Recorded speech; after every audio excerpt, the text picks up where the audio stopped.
മലപ്പുറം ജില്ലയിൽ കിഴിശ്ശേരിയിൽ കാറ്ററിംഗ് ഗോഡൌണിൽ തീപിടുത്തമുണ്ടായി. ഗോഡൌണിനുള്ളിലെ ഉപകരണങ്ങൾ പൂർണ്ണമായും കത്തിനശിച്ചു. തീ നിയന്ത്രണ വിധേയമാക്കിയത് നിമിഷ നേരം കൊണ്ട് തീ ആളിപ്പടർന്നു.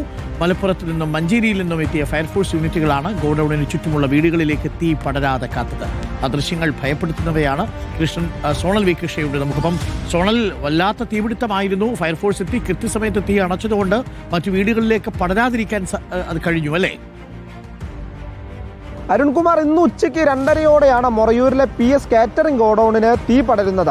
ഈ ഗോഡൌണിലെ ജീവനക്കാർ ഭക്ഷണം കഴിച്ച് തിരിച്ചെത്തുമ്പോഴാണ് ഈ തീ പടരുന്നത് ശ്രദ്ധയിൽപ്പെടുന്നതും ഉടൻ തന്നെ മഞ്ചേരിയിലെയും മലപ്പുറത്തെയും ഫയർഫോഴ്സ് യൂണിറ്റുകളെ വിവരമറിയിക്കുകയും ഉടൻ തന്നെ 5ഓളം വരുന്ന യൂണിറ്റുകളെത്തി ഈ ഗോഡൌണിൽ ചുറ്റുമുള്ള വീടുകളിലേക്ക് തീ പടരാതിരിക്കാൻ വേണ്ട ശ്രമങ്ങൾ ആദ്യഘട്ടത്തിൽ തന്നെ നടത്തി. അതിനുശേഷം തീ നിയന്ത്രണ വിധേയമാക്കാൻ കഴിയാതെ വന്നതോടെ കരിപ്പൂരിൽ നിന്നുൾപ്പെടെ ഫയർഫോഴ്സ് യൂണിറ്റുകളെ എത്തിച്ചാണ് പിന്നീട് തീ നിയന്ത്രണ വിധേയമാക്കാനുള്ള ശ്രമങ്ങൾ പുനരാരംഭിച്ചത്. ഏകദേശം 6 മണിയോടുകൂടി തീ പൂർണ്ണമായി നിയന്ത്രണ വിധേയമായി എന്നുള്ളതാണ് പ്രധാനപ്പെട്ട കാര്യം. പക്ഷേ ആ ഗോഡൌണിനുള്ളിൽ സൂക്ഷിച്ചിരുന്ന എല്ലാ സാധന സാമഗ്രികളും പൂർണ്ണമായി കത്തി നശിക്കുന്ന സാഹചര്യമാണ് ഉണ്ടായിട്ടുള്ളത്. ഏകദേശം ലക്ഷങ്ങളുടെ നഷ്ടം ആ ഉടമയ്ക്ക് ഉണ്ടായിട്ടുണ്ട് എന്നുള്ളതും അദ്ദേഹം പറഞ്ഞു വയ്ക്കുന്നുണ്ട്. എന്തായാലും തീ എങ്ങനെ പടർന്നു എന്നുള്ള കാര്യത്തിൽ ഇപ്പോഴും ഒരു സ്ഥിരീകരണമില്ല. വിദഗ്ധമായിട്ടുള്ള പരിശോധനയ്ക്ക് ശേഷം മാത്രമേ അക്കാര്യം കണ്ടെത്താൻ കഴിയൂ എന്നതാണ് പോലീസ് ഉദ്യോഗസ്ഥർ ഉൾപ്പെടെ നമ്മളുമായി സംസാരിച്ചപ്പോൾ വ്യക്തമാക്കിയിട്ടുള്ളത്. എന്തായാലും നിലവിലെ സാഹചര്യത്തിൽ